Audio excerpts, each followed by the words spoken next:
Assalamualaikum warahmatullahi wabarakatuh. Perkenalkan saya Rizaldi Indra Rahmatullah bersama dengan teman saya Eka Nugraha Prima di bawah bimbingan Dr. Indra Stuti Normahayu spesialis radiologi konsultan akan menjelaskan mengenai ileus obstruktif. Untuk definisi dari ileus obstruktif sendiri adalah suatu keadaan di mana isi lumen saluran cerna tidak dapat disalurkan ke arah distalnya karena adanya sumbatan atau hambatan mekanik yang disebabkan kelainan dalam lumen usus, dinding usus, atau luar usus yang menekan atau kelainan vaskularisasi pada satu segmen usus yang menyebabkan nekrosis segmen usus tersebut. Patofisiologi ileus obstruktif umumnya disebabkan oleh gangguan dari fisiologi normal usus yang berupa pencernaan makanan dan penyerapan nutrisi, sehingga terjadi dilatasi pada bagian proksimal usus. Dilatasi ini akan meningkatkan aktivitas sekretorik dari usus yang menyebabkan meningkatnya akumulasi cairan pada lumen yang nantinya meningkatkan gerakan peristaltik pada bagian proksimal dan distal dari sumbatan. Ileus obstruktif dapat diklasifikasikan menjadi tiga, yaitu berdasarkan jenis sumbatan, sifat sumbatan, serta letak sumbatan. Menurut jenis sumbatan, ileus obstruktif dibagi menjadi dua, yaitu obstruksi parsial, yang mana merupakan obstruksi usus yang terjadi pada sebagian hingga makanan masih bisa lewat walaupun sedikit, defekasi sedikit, dan masih bisa flatus. Lalu ada juga obstruksi komplit, yang mana obstruksi usus menutup seluruh bagian lumen. Menurut sifat sumbatan, obstruksi dibagi menjadi dua, yaitu obstruksi sederhana, yang mana terdapat sumbatan mekanis dalam lumen usus tanpa adanya gangguan pada pembuluh darah, serta ada obstruksi strangulasi, yang mana terdapat sumbatan dalam lumen usus yang disertai gangguan pada pembuluh darah seperti adesi, volvulus, hernia strangulasi, dan intussusepsi. Sementara menurut letak sumbatannya, obstruksi dibagi menjadi dua kembali, yaitu obstruksi letak tinggi yang mana bila mengenai usus halus dan obstruksi letak rendah yang mana bila mengenai usus besar. Gambaran klinis klasik dari obstruksi usus adalah sakit perut kolik, muntah, distensi perut, konstipasi, tanda vital yang tidak stabil, serta asidosis. Urutan dan skala waktu yang muncul bervariasi tergantung pada apakah ada obstruksi usus besar ataupun kecil. Konstipasi dan nyeri lebih dominan pada awal obstruksi usus besar, sementara untuk muntah lebih dominan pada obstruksi usus halus. Selanjutnya adalah komplikasi dari ileus obstruktif. Komplikasi dari ileus obstruktif salah satunya adalah perforasi. Hal ini disebabkan oleh adanya peningkatan tekanan yang menyebabkan iskemia, dan selanjutnya juga dapat menyebabkan peritonitis.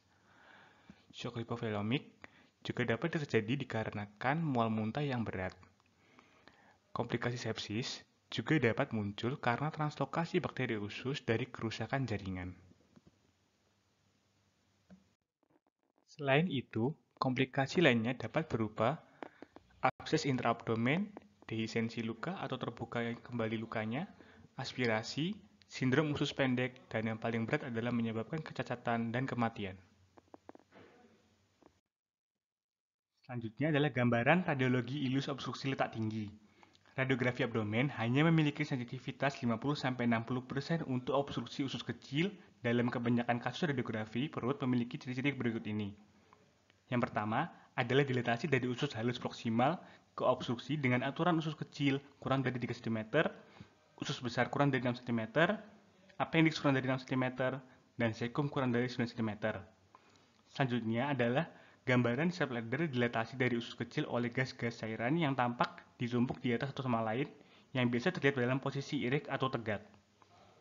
Lalu adalah dilatasi pada sentral yang sesuai dengan anatomi dari usus kecil, gas width level dengan lebar dari 2,5 cm, dan pada kasus high grade mechanical obstruction dapat muncul gambaran gases abdomen dan string of bead yang menandakan adanya kantong dalam usus kecil.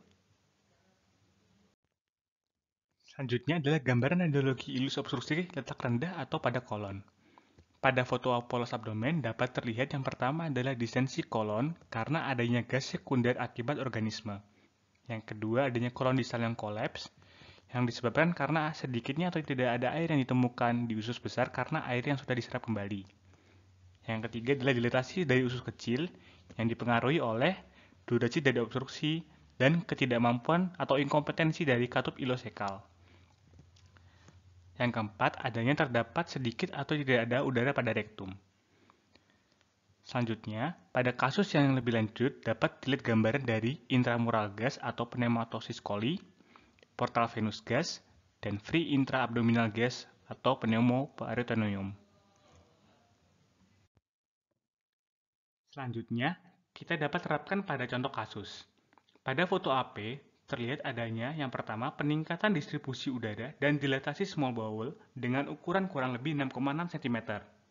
Yang kedua, gambaran herringbone yang ada karena pelebaran dari valvula conniventes. Yang ketiga, pada kasus ini dapat ditentukan letak tinggi karena valvula conniventes yang sirkular dan rapat dapat terlihat. Sedangkan pada foto left lateral decupidus dapat tampak gambaran step ladder. Pada kasus ini, masih terdapat corakan udara pada kavum pelvis. Hal ini berarti obstruksi yang terjadi adalah obstruksi parsial. Maka, pasien tersebut dapat didiagnosa dengan ileus obstruksi parsial. Sekian penjelasan dari kami tentang ileus obstruktif. Terima kasih. Wassalamualaikum warahmatullahi wabarakatuh.